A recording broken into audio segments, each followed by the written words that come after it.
Welcome into the best in paranormal programming. This is Darkness Radio. I'm your host, Tim Dennis.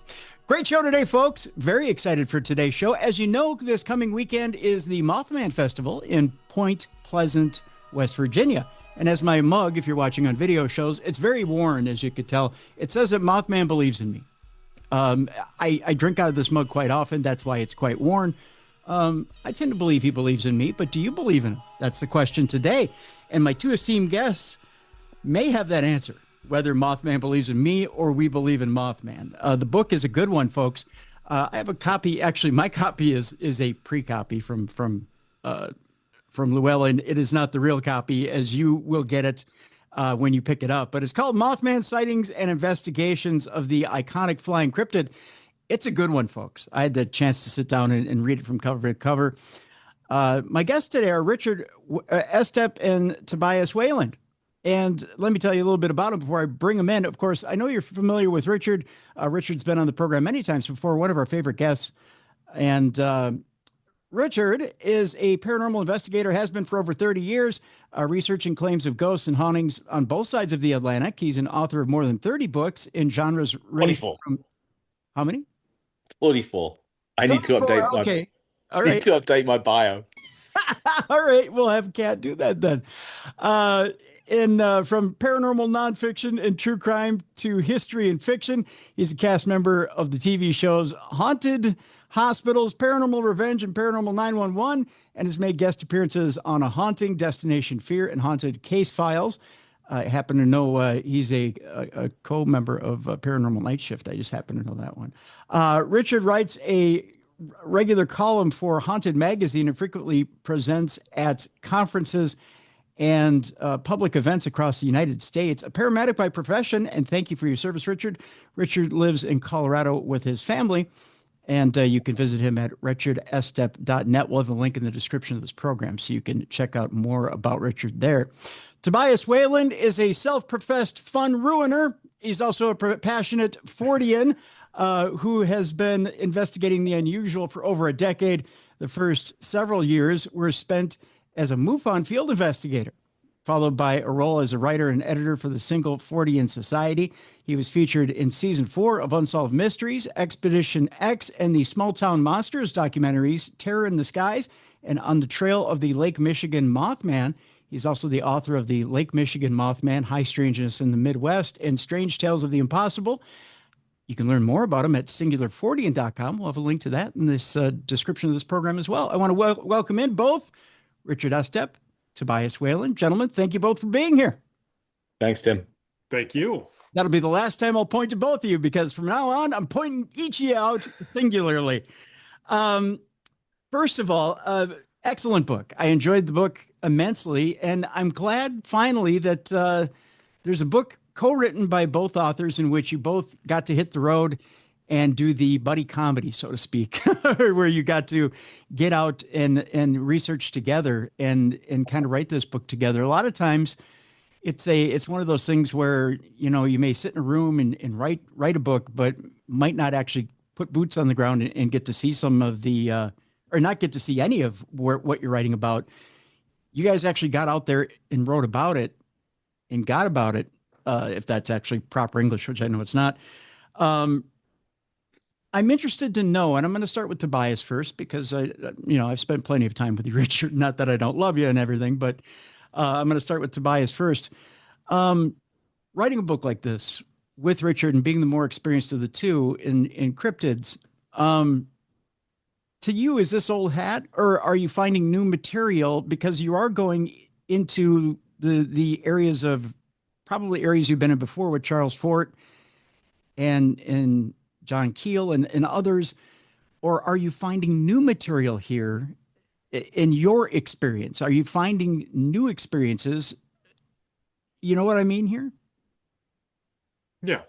Yeah, absolutely. There's always new ground to cover. You know, we don't know enough about these phenomena, I think, to be able to say definitively that we understand any of them. And thus, there's always something new for us to be learning. And in researching that book, I mean, I found that to be very true. You know, really just being able to go out with Richard to these various sighting locations, interviewing witnesses, and hearing his perspective, sort of seeing these cases through a fresh set of eyes with Richard present, like gave me a brand new perspective. Like that in and of itself, I think taught me something that I didn't already know. So absolutely, like this was another step, I think, in the journey of discovery that is researching these topics.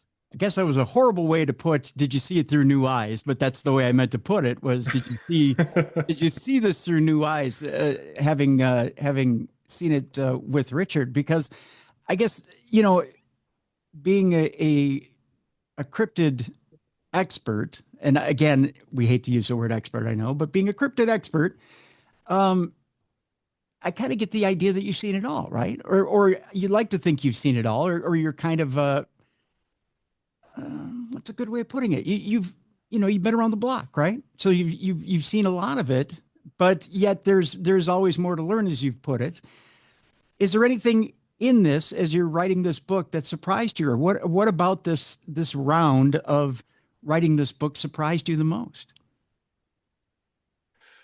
Sure. Well, honestly, I think that probably what I found to be the most surprising was once we started putting everything together. I had sort of had this idea of how things fit, but it really wasn't until we had done the research, we had gone on the road, we had done all of that stuff, and I started putting it together. Did I really see how well it actually did fit? And I think the surprise to me there was just how well that all fell into place because you want it to happen, and you might even expect it to happen. But until it does, there's always that nagging doubt where you're like, well, no, maybe I'm wrong. Like maybe it's me who's dumb. But no, when it all comes together, it's a wonderful surprise. And so that was probably the biggest thing for me because a lot of the witness testimony, going out talking to people, all of that stuff was fairly consistent to my experience in having interviewed so many witnesses already, right? So like that wasn't necessarily new to me, but it is always there's always something about it that feels new. Like when you're sitting down face to face with somebody, even if they're telling you about an experience that you have heard time and time again from other witnesses, like that experience is still new. Like that person is unique, and so there is something special about that too. Not necessarily surprising, but definitely special. I'll tell you what opened my eyes about the book, honestly, Tobias, is you guys take this different slant on Mothman, and in a way that you introduce Charles Fort, John Keel, the whole Mothman legend from a different side. In that, sure, you introduce us to these people again, you introduce us to the legend again, but not only do you put the boots on the ground and you introduce us to the stories again, but it's from a different, to me, it's from a different slant.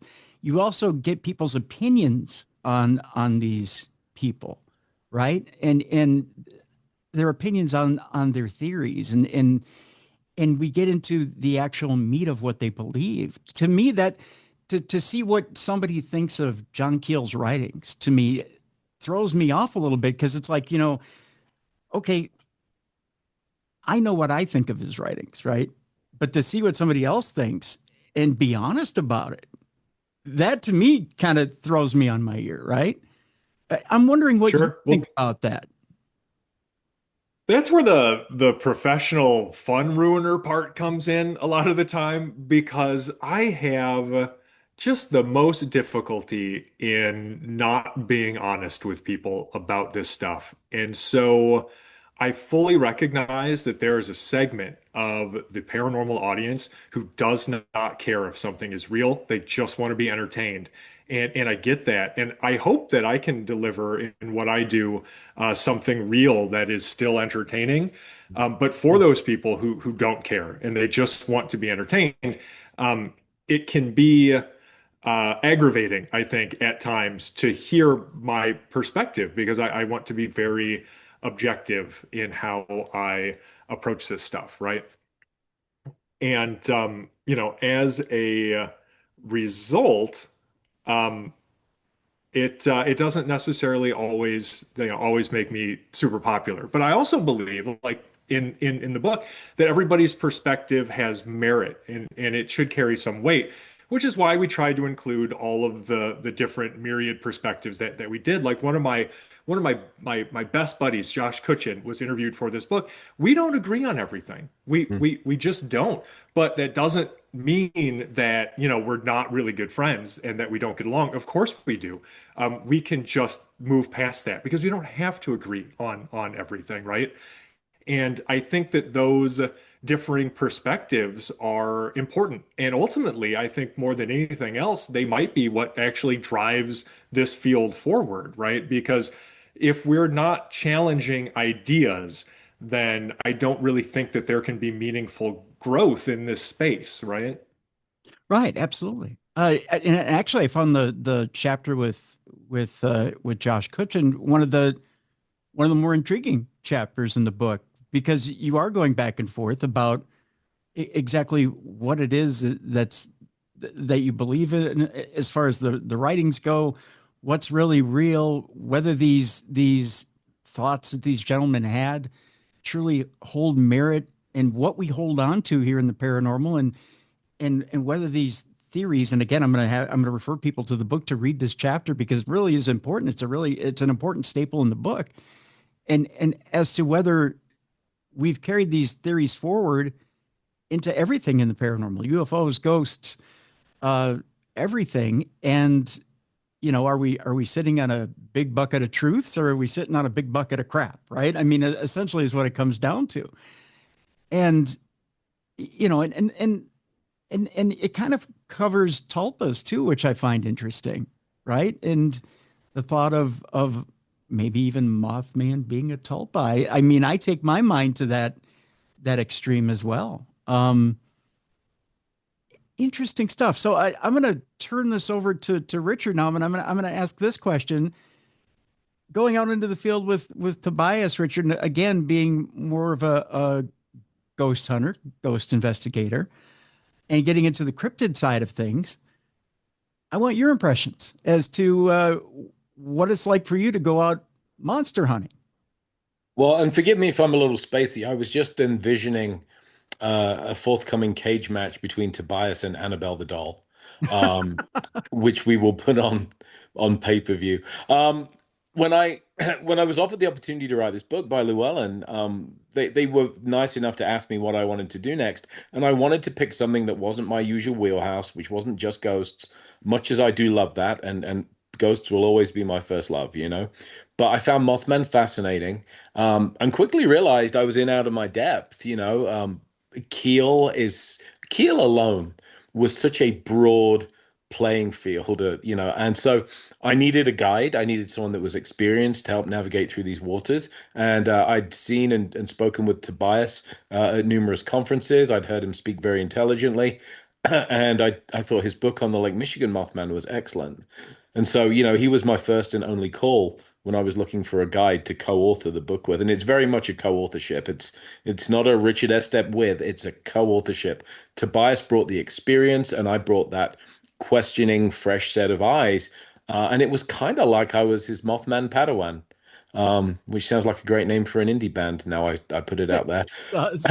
Yeah, and so we started with Keel and we started with Point Pleasant, but then he quickly taught me that there was this much broader phenomenon at work, and it ended up sending us to Rockford, Illinois. We looked at Mothman sightings in Illinois, Vanmeter, Iowa, with the great Chadlewis, of course, and it was an amazing journey.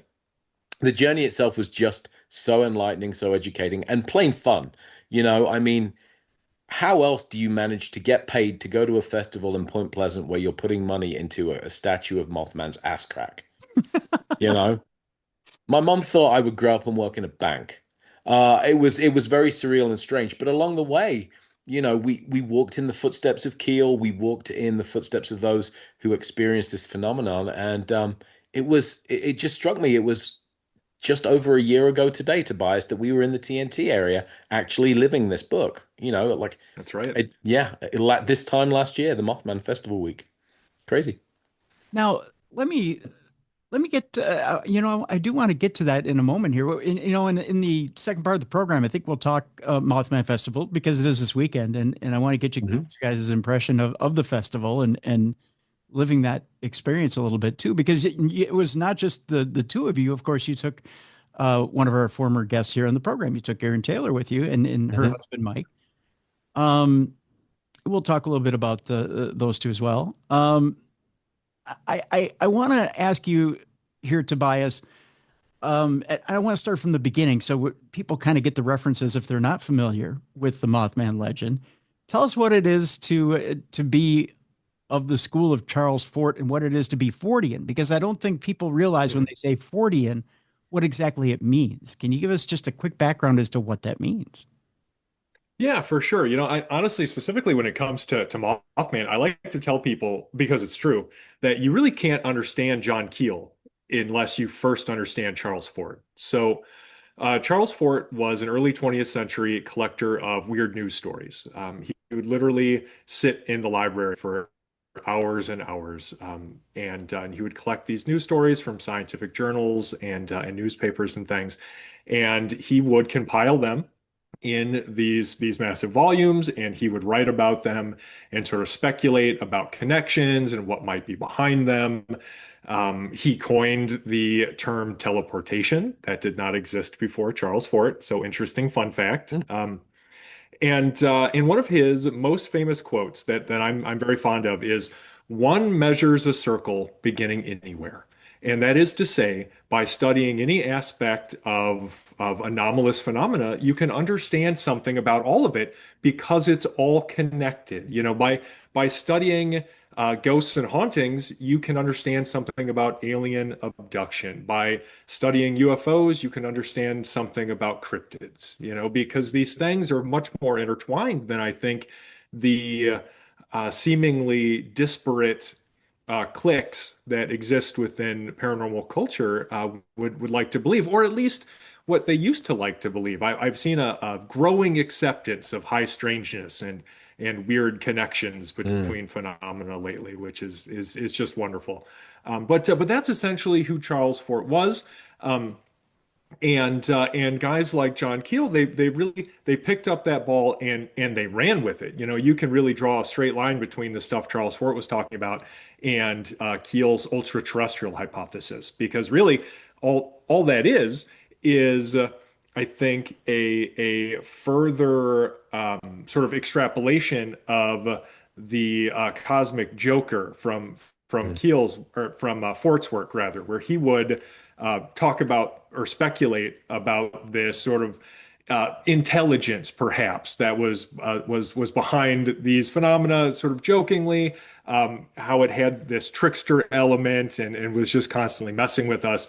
And then, you get to Keel and he's got these ultra terrestrials that are basically the same thing, but Keel is willing to tell you where they fit in like the electromagnetic spectrum and like gets very pseudoscientific about it. But it's the same thing viewed through a different lens, and again, it's I think it's a direct result of Keel being so enamored with Charles Fort. I mean, he constantly quoted Fort. If you read like the Eighth Tower, like every single chapter I think starts with a quote from Fort. So yeah, it's a very strong connection.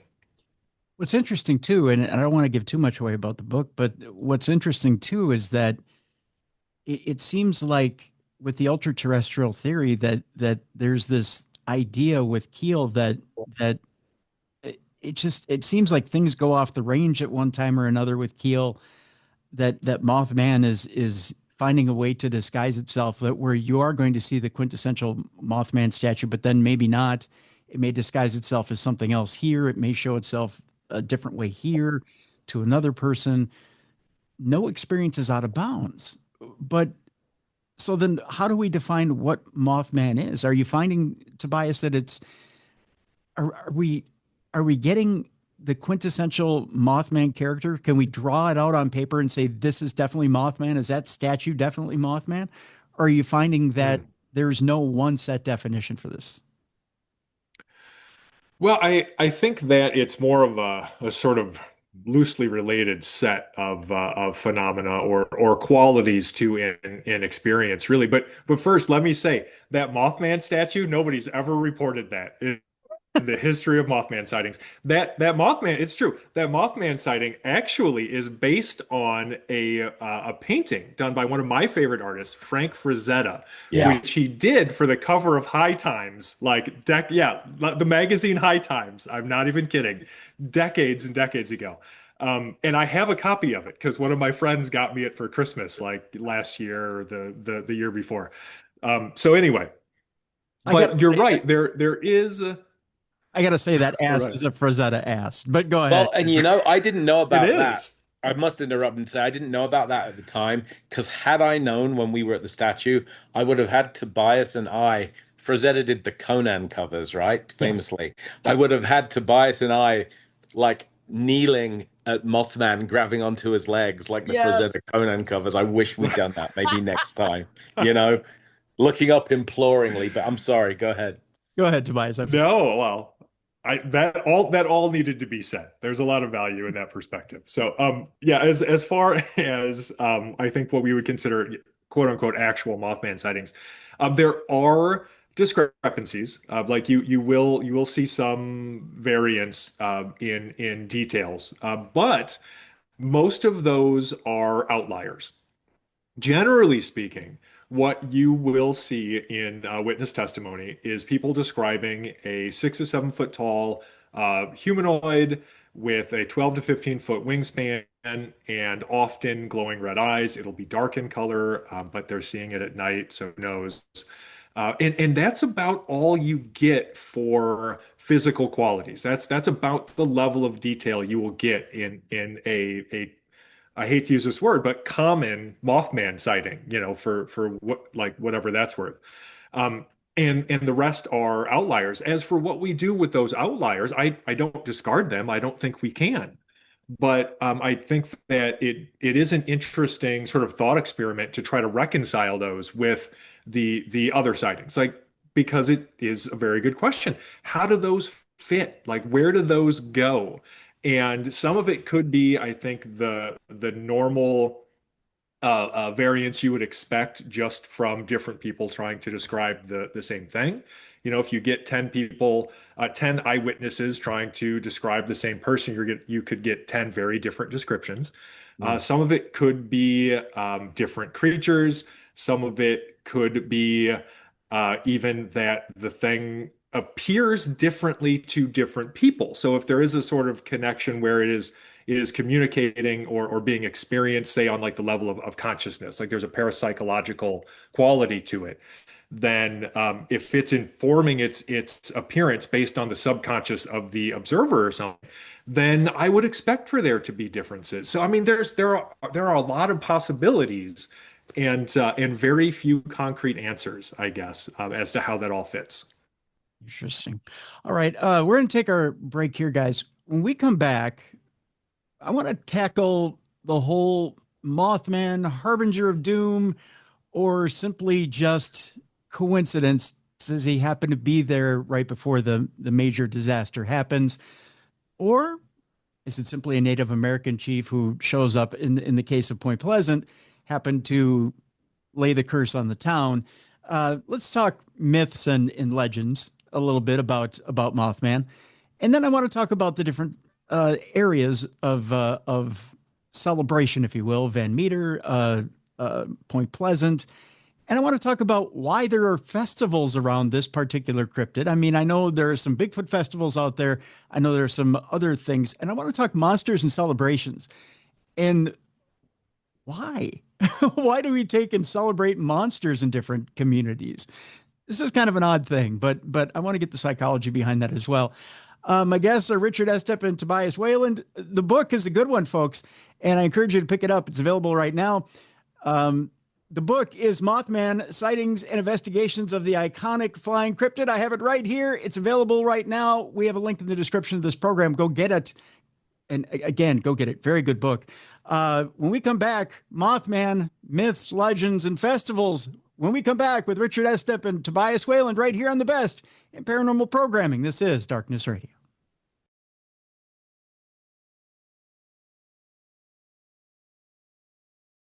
Welcome back to the best in paranormal programming. This is Darkness Radio. I'm your host, Tim Dennis. My guests, Richard Estep and Tobias Wayland. The book, Mothman, Sightings, Investigations, Sightings and Investigations of the Iconic Flying Cryptid. I have it right here, and it is available right now in the link in the description of this program. So, also released by Llewellyn Press. We want to give Llewellyn their shout out as well.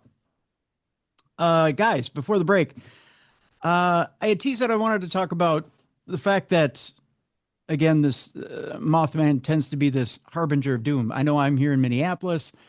The legend started to grow a little bit after the 35W bridge crash that Mothman was sighted. Although that wasn't something that came out immediately after the bridge crash. I know I was working over at Minnesota Public Radio at the time. Not something that was mentioned right away, but it was this thing that grew like weeks afterwards that, oh, you know what? We think we saw something near the bridge at the time, but it wasn't something that was immediately said. Again, one of those things that happens weeks after the fact, right? You bring up something interesting in the book that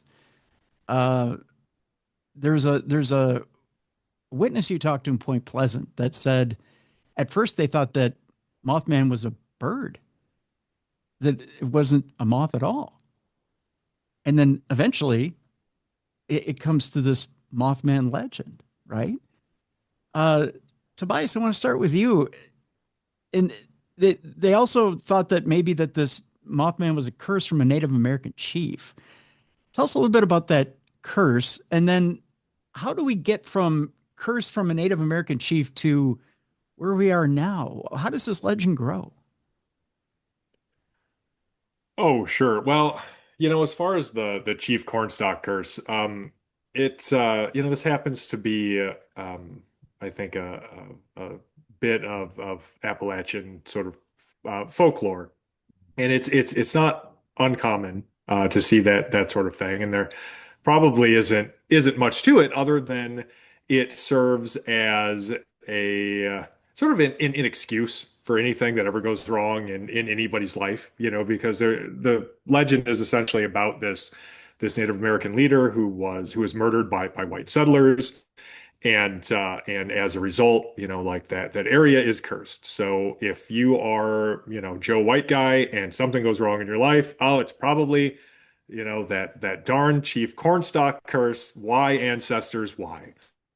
And I don't think that there is a like a phenomenological connection between Chief Cornstalk and like there's nothing causal there between people talking about this curse and perhaps Mothman. But I do think that it might speak to the kind of mindset or cultural beliefs that like out of which that kind of legend could arise. But I don't want people to think that Mothman is just a legend. Like this isn't in urban legend. We have firsthand sources. I personally interviewed many witnesses, and the one thing I know for sure about them is that they have experienced something they can't explain. So there is something to this, but I don't think it's related to any ancient folkloric curses.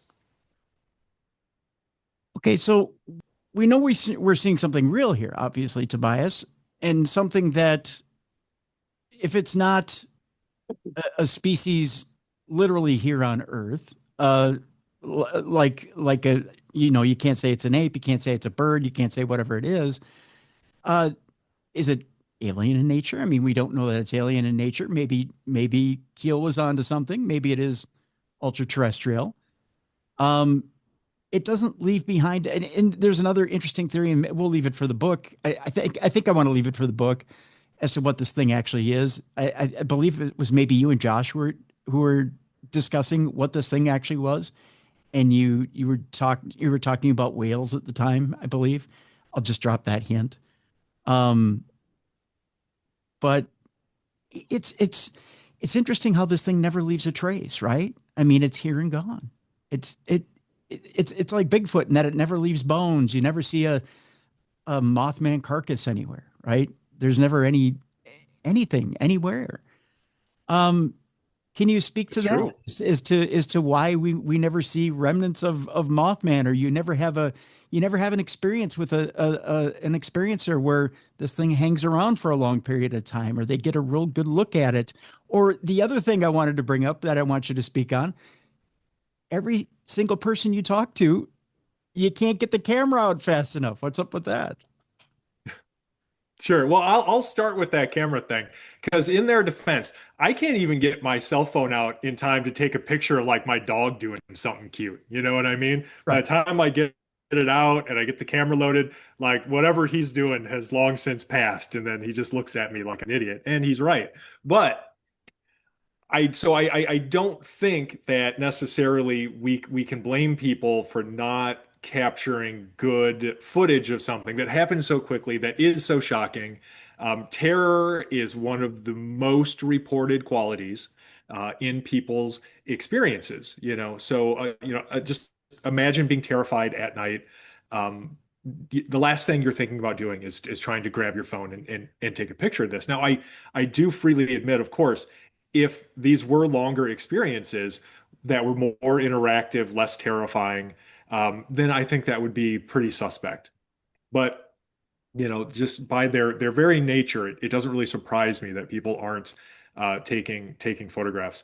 As far as the other stuff, I agree. It is an interesting mystery, and I am so much more comfortable telling people what I think Mothman isn't than what I think it is for that very reason. So, for instance, I don't think that what we're dealing with is some sort of undiscovered biological species, right? Because there's no signs of predation. There's no habitat that we can point to in the areas that this thing is being seen for something of that size to have a breeding population to be able to exist. We would know about it right now. Like we could have scientists out studying it. It would be real obvious. So where does that leave us? If people are relating their experiences authentically, and I have no reason to believe that many of them aren't, right? Like many of them seem to be authentic in relating their particular experiences. Then if you once you can rule out things like hallucinations, most of the sightings don't really fit that bill. Um, you're left with some very, I think, uncomfortable questions, and none of them point towards any sort of rational answer. So you have to start speculating about things like ultra terrestrials or extra dimensional or extraterrestrial or something of that nature. But as far as definitive answers, we just don't have any. Okay.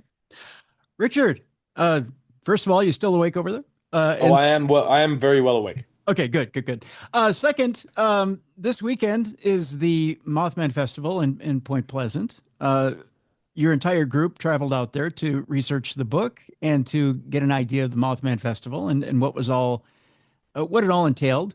Um, I'm going to throw this question to you first. What is it, not only just about Point Pleasant, but Van Meter and other areas that have had these, for lack of a better term, experiences with Mothman, that they've decided, hey, you know what? Now we're cashing in. Now we're gonna build these festivals around Mothman in particular. Well, I say this with nothing but respect and affection, but Van Meter and Point Pleasant are towns that have essentially one card and they play it hard and they play it well. Um, I spoke to a lady in Point Pleasant who said, very frankly to me, I said, what would this town be like in your estimation if there had been no Mothman? And she said, nobody would come here. I mean, it's that simple. Now, there's lots of beautiful history in Point Pleasant. There are other reasons to visit, but I think it's fair to say that Mothman brings in so much interest, so much tourism. A festival is the next logical thing. Whether you believe in Mothman or not is almost irrelevant. There is enough cultural connection. There is enough of a story here that it is just worth the visit to go and walk the ground and experience it for yourself. Van Meter and the Visitor again, Van Meter, Iowa. Wonderful festival, interesting story, and told by Chadlewis, the researcher and cohort. Um, I think that it would not be a well-visited town without something like that to put it on the map. So I think we see more and more of this monster tourism, just like paranormal tourism, is a thing, and it's a growing thing. And I think as long as that story is told as honestly as possible, as respectfully as possible, then it's no bad thing. Is it the authenticity with which it's told that gets people to come back year after year? Is that what it has to have in order for that festival to keep growing? I think it reaches a point of critical mass. So, Tobias and I were walking with the Taylors, our fellow investigators, back from the TNT area. I ran into a couple of gentlemen that I recognized their accent being similar to mine. They come from the UK. They'd flown thousands of miles for a weekend festival in another country because they found the whole Mothman gestalt just fascinating to them. And I think the movie plays a huge role in that. And of course, Tobias interviewed screenwriter Richard Hatem for the book, and undeniably, without the movie, I think we would not see this be the phenomenon that it has become. There is no, although there is a festival, there is no Flatwoods monster prophecies, right? That is not as recognizable a creature as Mothman is. Mothman has become iconic. The form, the silhouette, the glowing red eyes, the black winged creature. I mean, as I sit in my living room right now, I'm looking at a 7.5 foot tall cardboard Mothman. And these things just snowball. They take a life of their own and become integrated so much into our popular culture. And it's here to stay, authenticity or not. The whole thing could be made up. I don't think it is. And I still think you reach this point of awareness in the popular consciousness where the story has taken on a life of its own. There's, and I'll throw this to you, Tobias. You interviewed Mr. Hatem, the the maker of the movie, the Mothman Prophecies. Forgive me, I don't remember if he's the producer, director, or screenwriter. Writer. He was a screenwriter. Screenwriter. That's right. Um, and I think even he points out in the interview the almost, I don't want to say it's not the extremes he went to stretch the story, right? Because he had to piece some things together from John Keel's writings. I mean, there's even he points out, but look at the extremes that are out there, and he points to the statue, the sexualization of the statue Mhm. by certain groups. He points out different things and says, well, look at how kind of blown out the phenomenon has become. And it really has become blown out. I mean, when you can walk into a store and you can get comic books and posters and like Richard pointed out, he's got a cutout in his house, and there's this pedestal that Mothman's been put on, but at the same at the same time we've made him a cute cuddly, well, look at this mug, cute cuddly little character, but at the same time, if you ran into him in a dark alley, there's an idea of fear, right? There it is. It's Richard's got it. Just say something real quick so you're on camera there, Richard. Yeah, this is Mothman, 7.5 feet tall in my living room, being guarded by my sleeping dog. Oh, look at that.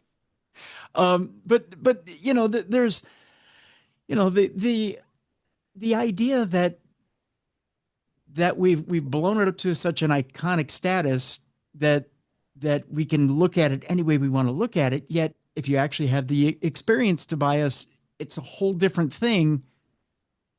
To me, it seems confusing. Is it to you? Is that a confusing thing, or is it right? Is it? Do you expect this out of something like Mothman? I expect this out of something like human beings, honestly.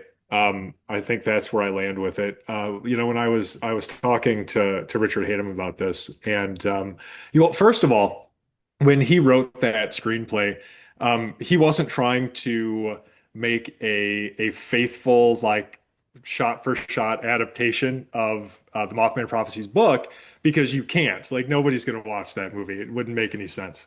And so what he tried to do was adapt the sort of tone and the themes and and the feeling, like try to express the feeling of having a paranormal experience through cinema, and I think he largely succeeded in Yes. that.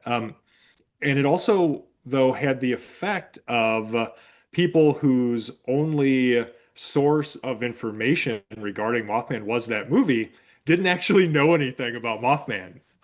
And so there have been a lot of things that have spread as a result of that. Like you may have heard of like the Blackbird of Chernobyl or something. Well, Richard Hatem just made that up for the movie. He needed other examples of places for Mothman to have been seen. And so he has this professor character who mentions Galveston, Texas. Remember that famous hurricane, like 100 years ago, and Chernobyl as being places where this thing had been seen. And the internet got a hold of that and just ran with it. And now you got people talking about this Mothman sighting in Chernobyl as though it's a thing. But I'm here to tell you, as your local neighborhood fun ruiner, it is not a thing. It was made up for that movie. So I mean, that's the kind of thing you see though, time and time again. And it's not just Mothman. It's every aspect of the paranormal because, as I mentioned earlier, and there's nothing wrong with this. So, you can direct all of your hate mail to Richard Estep, courtesy of wherever he lives in Colorado. Um, but but the reality is there are a good amount of people who just want to be entertained and they don't care if it's real or not because that's not why they're here. Um, and so they don't have a problem building onto something like to they don't have a problem adding to a story that they don't care if it's real in the first place or not. And so you get all kinds of sort of creative contributions, especially now through like internet culture. I mean, Mothman is just a meme, right? Hmm. And people add on to that, and it grows and spreads, and finally you're left with this like highly marketed product that bears very little resemblance to the actual experiences that originally spawned it. And that has nothing to do with Mothman. Mothman didn't do that. That's just human nature. That's just what we do. That's what we do with things. We take them and we stretch them out and we play with them until they're broken. So, See, go Tobias, humans. for something like Mothman, which we may or may not know if it exists, it doesn't hurt anybody, right? But Richard, I want to give you an example of how it hurts somebody. And we just talked about this on Supernatural News. Hmm. The latest Conjuring movie comes out, Last Rites, and you've got Hmm. the families that are involved in that movie, and they're not portrayed accurately. And you just throw something on a screen, and although it's just a movie and it's good entertainment, it doesn't portray the families accurately. Yes, I'll tread carefully here because I have feelings about the whole Conjuring situation. And I don't want to steal Tobias's thunder. Um, Yep. but I think there is always a danger in interpreting Hollywood as history, you know? I think Braveheart's an entertaining movie if you don't, mistake it for fact. I think that of 1001 different movies. I love the Conjuring movies as massively fictionalized versions of accounts, which I also found to have been rather questionable. Let's leave it at that. But I will say that, when money becomes involved, especially large amounts of money, the truth falls by the wayside. And wasn't it a quote from, I think, the man who shot Liberty Valance, the whole thing about between truth and legend, print the legend? Yeah. Um, I'm not sure on my source, but the quote has always stayed with me, We print the legend now more often than not. There's a reason that books of a relatively skeptical bent sell by the hundreds and sensationalist material sells by the millions. That's just the fact of the world we live in. People want to believe. And in the world of paranormal tourism, we see this all the time. A house with 1,000 demons in it and no evidence to back it up is extremely marketable. People want to believe it. And I think that there are a few things more powerful than belief to the human mind. See, my fear, and I'll leave this, I'll leave it alone after this. My fear is that whatever you put on the screen, people take as fact. They just do Yeah. it because the screen's a powerful swayer of of people's minds. It just is. It takes Well, people's mind. yeah, we're all guilty of this. I mean, there is this part of all of us, I think certainly being part of Generation X, that grew up thinking, okay, so if this person is on television or is on the screen, they're an authority figure because otherwise they wouldn't be on TV. Yeah. And we've seen some exceptionally shady people on TV and on the big screen. We've seen some exceptionally problematic viewpoints pushed. So the fact that you have a platform does not mean you have A, done the actual work or the research. And I know we all loathe the term do the research, right? Right. It's become akin to having watched some YouTube videos. But I think there is a very real danger to treating what we see on the screen as fact. More often than not, it isn't, or it's a distorted carnival kind of mirror version of reality. When it's done for entertainment, as in the Mothman prophecies, that's great until you stop and you accept that version of reality without questioning it. Absolutely. Absolutely.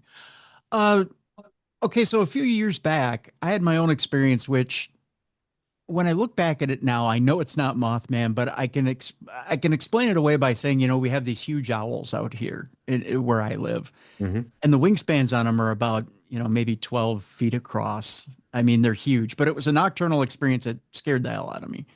And I was driving my van down a rural road, no lights, and this thing came over the top of my van this way, and it was at least twice the I want to say twice the width of my van, the wingspan. But again, one of those things I can't get my camera out because I'm driving, right? Um, I don't see the whatever is if it had feet, I didn't see him, but it flies this way, but then it comes back this way just as quickly. So it zooms over the top of me and comes back this way quickly. I did see red eyes, but again, you can see red eyes on anything. You can get eye shine off of, but I don't claim to have seen Mothman. I know there's plenty of things out in a rural area that um, that exist in a rural area that way. So I'm going to throw this to Tobias first. Uh, of these different experiences, I know there's a thin line between cryptid and natural phenomena. When you sit down with these experiencers, and keep in mind, I know in the book you point out rural people tend to know what it is they're talking about because they live there. City folk, maybe not so much. But Mhm. when you in your day, you've talked to plenty of people. How many do you think are having a genuine experience with something they can't explain, and how many people do you think are confusing what it is they're seeing? Probably about half. So one of the things that confused me when I first started following the more Midwest winged humanoid sightings was there seemed to be two profiles of sightings, right? Where you'd have on the one hand, you'd have these daytime sightings of something seen flying relatively far away. The witness might describe it as like a giant bat or like a person in a wingsuit, like that's what they would compare it to. But there wasn't any of the more paranormal qualities that you've come to associate with a Mothman sighting. So none of the extreme terror, no glowing red eyes, like really none of that. And then on the other hand, you would have these more often nighttime sightings where people would see this thing from a relatively close distance, right? And it would often start off on the ground, and then maybe it would take off into the air. They would describe a lot of the more seemingly paranormal qualities, could be glowing red eyes, extreme terror, maybe feeling like the eyes were hypnotizing them or staring into their soul. Maybe they would later have a UFO sighting in the same area, or maybe that Mm. area just outside of this person's experience would have other weird phenomena reported in it. Maybe they would go home and like their house would seemingly be haunted for a while afterwards. Just some real weird stuff.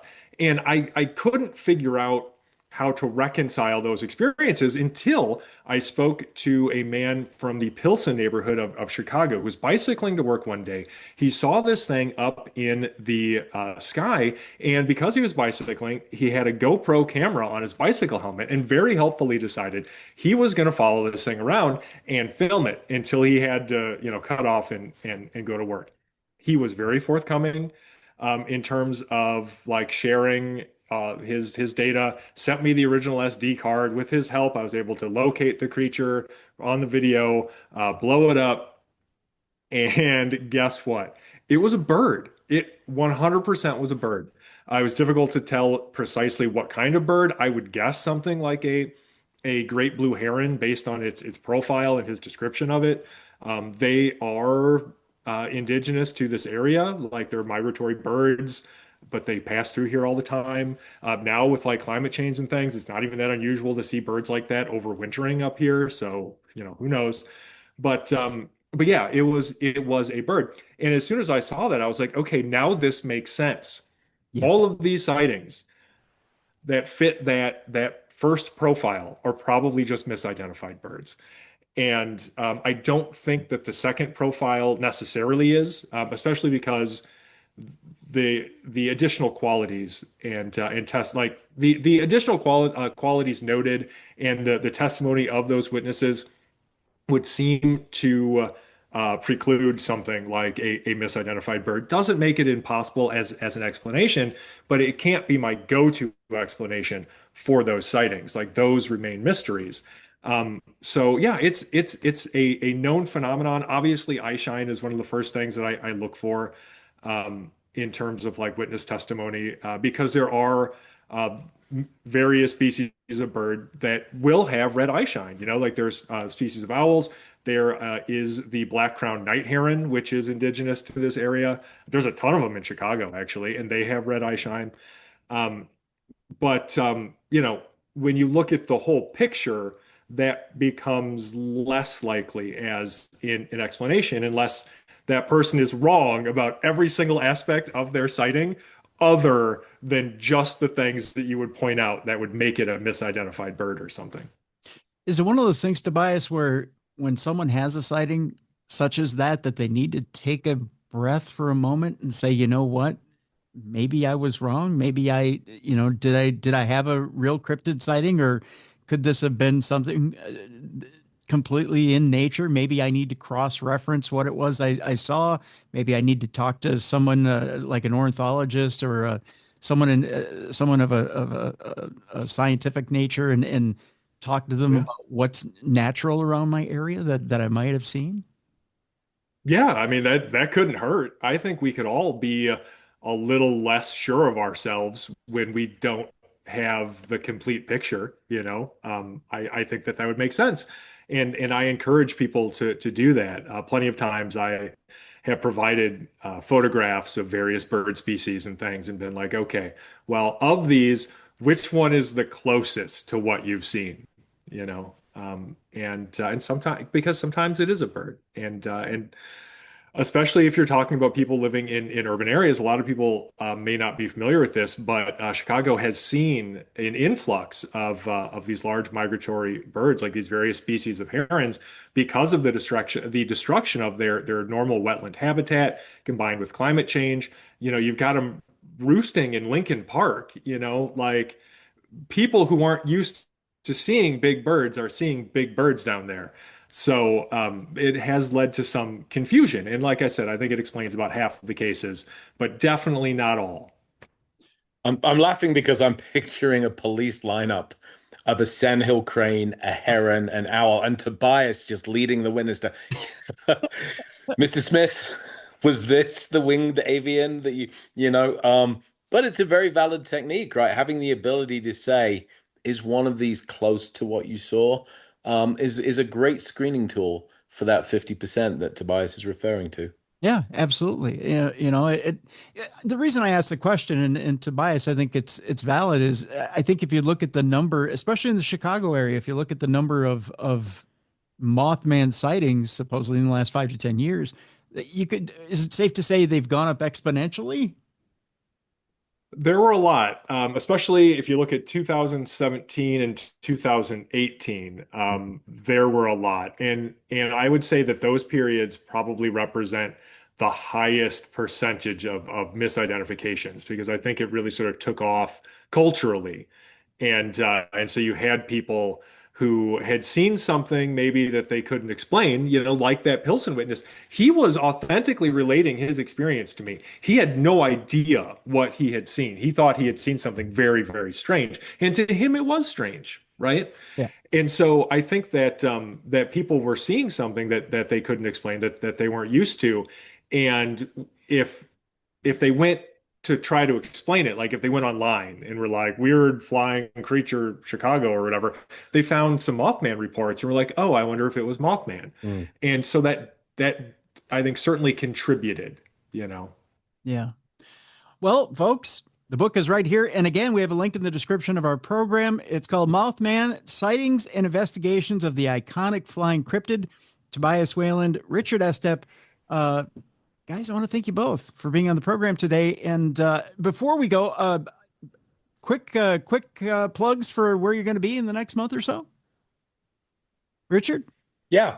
I'm going to be at Sage Paracon, Belgrove in Virginia in 2 weeks, and then ComCon in Virginia City, Nevada, investigating the Washoe Club with Shane Pittman and MJ Dixon, Aaron Sagers, and folks of that nature. So come join me in the Wild Wild West or in the wilds of Virginia over the next couple of weeks. All right. Tobias, where are you going to be? Yeah, I will be in Van Meter, Iowa for the Van Meter Visitor Festival on the 27th of September. And then you can catch me down in Louisville in October. That's Louisville, Kentucky, October 11th for their Goatman Festival. So you gotta love some Goatman. Yeah, Goatman, greatest of all time, right? I'm kidding. I see what you did there. See what I did there? Thank you for not ruining my fun. See what I did there. Again, folks, here it is. Mothman Sightings and Investigations of the Iconic Flying Cryptid. Both the links to both gentlemen's websites are available so you can see where they're going to be. And the link to this book is in the description of this program. Thanks, guys, both for being on the program today. Thank you. Thank you. All right, folks, that'll do it for today's program and do it for the week. I want to remind you, guys, we can't do this without you. And the ratings are in I should say the charts are in. FeedSpot has ranked us number 3 in paranormal podcasts for 2025. So I want to thank you for that. Also, Million Podcasts has ranked us in the top 10 as far as paranormal podcasts for this year. Again, can't do it without you guys. So I want to thank you guys, the watchers and listeners of Darkness Radio. If you love this program, tell a friend, tell a neighbor, tell a phone. I think it's a joke. I'm not sure. But tell whoever and let them know that you love Darkness Radio, and tell them you can find us at darknessradioshow.com, both audio and video in one spot, darknessradioshow.com. If you're listening to this program, not watching it, you can either watch it at YouTube, which is the original Darkness Radio, or you can watch it at darknessradioshow.com. Now, with the new iPhone coming out and iOS 26, there may be a little bump in the road with our app at Apple, which is Darkness Radio. But stay in there, folks. It'll be updated here relatively soon. But again, you can download the Darkness Radio Apple app and you can get your updates in the Apple Store. Otherwise, again, we're at the weekend.